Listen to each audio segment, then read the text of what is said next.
What if Naruto was the last Kaguya? Sit back, relax, and enjoy.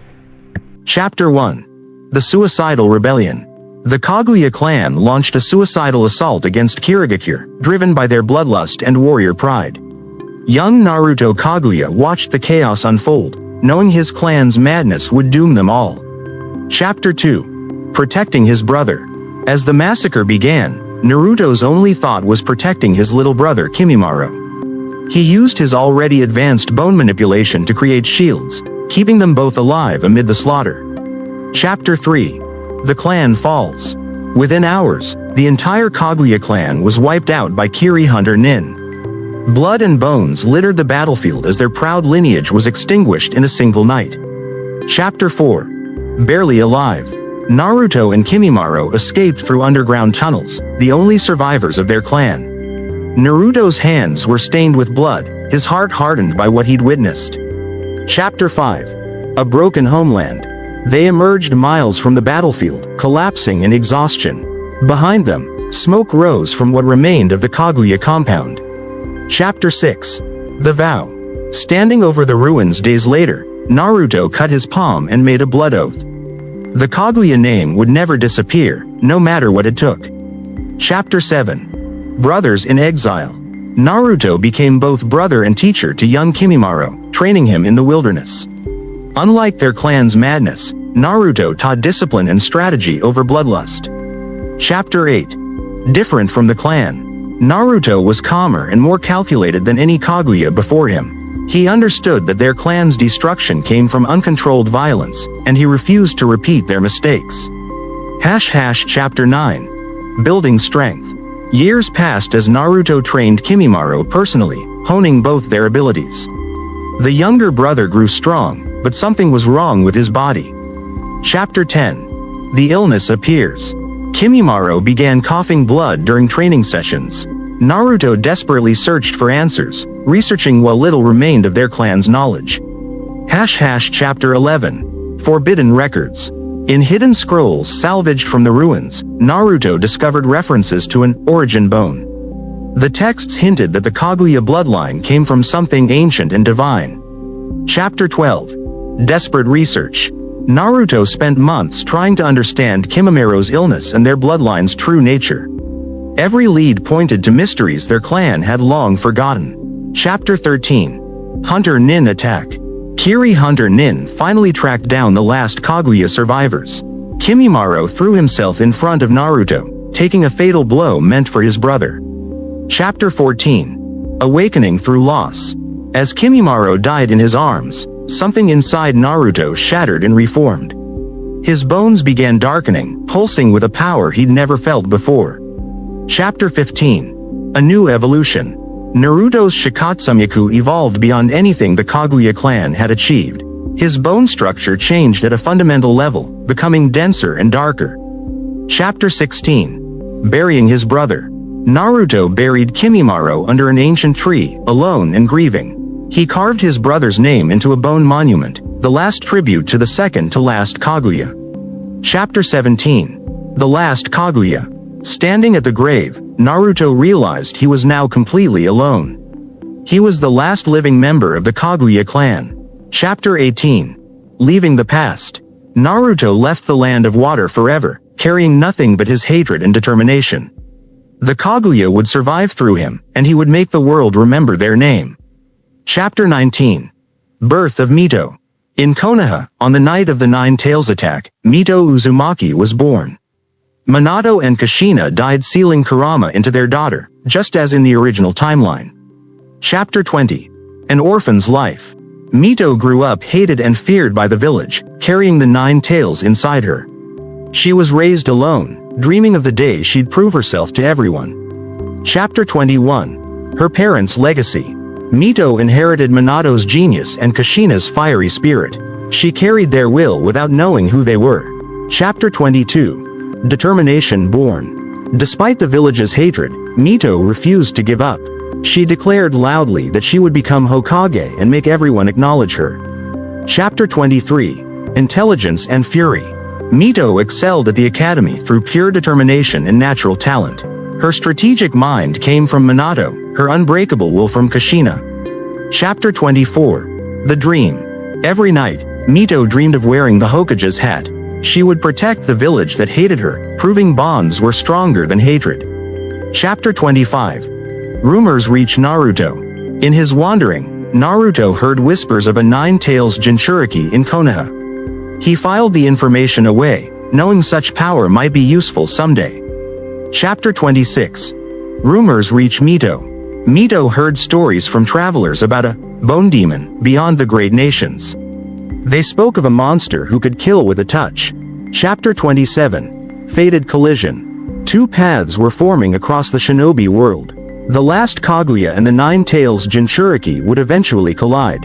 Chapter 28. Training in Isolation. Naruto trained in the harshest environments, pushing his body beyond human limits. His bone manipulation grew stronger with each passing year. Chapter 29. Bone Armor. Naruto developed the ability to coat his entire body in bone armor. It was stronger than steel and could regenerate instantly from any damage. Chapter 30. Beyond Human. His regeneration became so advanced that severed limbs would regrow within minutes. Naruto was becoming something more than human, something terrifying. Chapter 31. Ancient Texts. In abandoned ruins, Naruto discovered texts about Kaguya Otsutsuki. He learned his clan descended from a goddess who came from beyond the stars. Chapter 32. The Origin Revealed. The texts explained that the all-killing Ashbones weren't exclusive to Kaguya Otsutsuki. They were a dormant mutation that could manifest in her purest descendants. Chapter 33. Dormant Divinity. Naruto realized his evolution wasn't random. His bloodline was reverting to its divine origin. He was becoming closer to Kaguya Otsutsuki with each transformation. Chapter 34. First Manifestation. During a life-or-death battle with bounty hunters, Naruto fired a bone projectile in desperation. The hunter didn't just die, he disintegrated into ash instantly. Chapter 35. Erased from Existence. Naruto stared at the pile of ash, understanding what had happened. His bones no longer just pierced, they erased anything they touched from existence. Chapter 36. The Ash Demon. Word spread across the nations about the bone user whose touch meant instant death.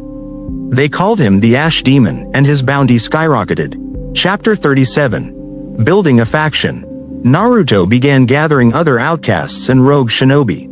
He offered them purpose and protection under the banner of the last Kaguya. Chapter 38. Fear and Respect. The shinobi nations feared Naruto's growing power and influence. Whispers said he was building an army to destroy the village system itself. Chapter 39. Mito's Growth. In Konoha, Mito formed her own Team 7 with new teammates. She grew stronger each day, mastering more of Kurama's chakra. Chapter 40. Bonds of Team 7. Mito believed in her teammates absolutely. She would die for them, and they would die for her, true bonds forged through struggle. Chapter 41. Kurama's Respect. Even the Nine Tails began respecting Mito's unbreakable will. Their partnership grew stronger, though Kurama would never admit he cared about the girl. Chapter 42. First Encounter. Naruto and Mito met during a border conflict between rogue forces in Konoha. He immediately recognized the Uzumaki vitality radiating from her. Chapter 43. Sensing Malice. Mito sensed something ancient and wrong in Naruto's chakra. It felt like death itself, cold and absolute. Chapter 44. Ideological Clash. Naruto declared that clans died because they depended on villages that feared them. He believed only through independence and bloodline supremacy could survival be guaranteed. Chapter 45. Bonds versus Blood. Mito argued that bonds made people immortal through those they protected. Power without connection was just lonely strength waiting to crumble. Chapter 46. Battle Erupts. Bone forests erupted from the ground as Naruto attacked. Mito's Kurama chakra clashed against calcified spears in an explosion of power.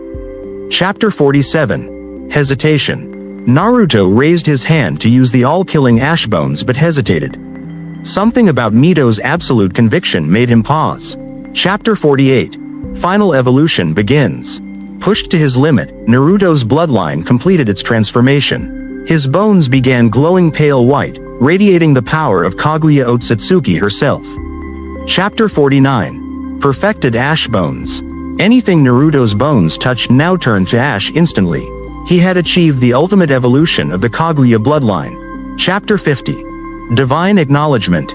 A spiritual echo of Kaguya Otsutsuki appeared before Naruto. She declared him the purest vessel of her bloodline to exist since her own time. Chapter 51. The Burden of Divinity. Kaguya's echo offered Naruto a choice: embrace total annihilation as she once did, or redefine what it meant to carry her name. The power to destroy everything or the wisdom to choose differently. Chapter 52. Mito's Plea. Mito refused to give up on Naruto, seeing the lonely boy beneath the monster. She spoke not of defeating him, but of understanding the pain that drove him to this point. Chapter 53. The Choice. Naruto stood at the precipice, his ash bones capable of erasing nations. He thought of Kimimaro, of his dead clan, and of the girl who still believed bonds mattered. Chapter 54. The Last Kaguya's Path. He saw flashes of his brother, gentle, kind, and sweet, as he looked around at the carnage that he caused, the destruction that he caused. But as he looked at the girl in front of him, Mito had her hand extended, telling him that no one deserved to be given up on. He couldn't understand how could someone be like this. How could someone be so pure, be so open, be so accepting? Her will drained away a lot of the darkness inside of him, but it wasn't something that he could just easily give up. He stopped his goal to simply destroy and tear down everything. As both of them stood on opposite sides, Mito watched as he left, helping up his downed comrades. Maybe they would not be on opposite sides forever. As they gazed at each other one last time from a distance, there was definitely something to come. Ideologies clashing against each other, turning into something more than just respect. And with that, they parted ways. The villages spared from annihilation and destruction because of this girl, and the conviction that she possessed.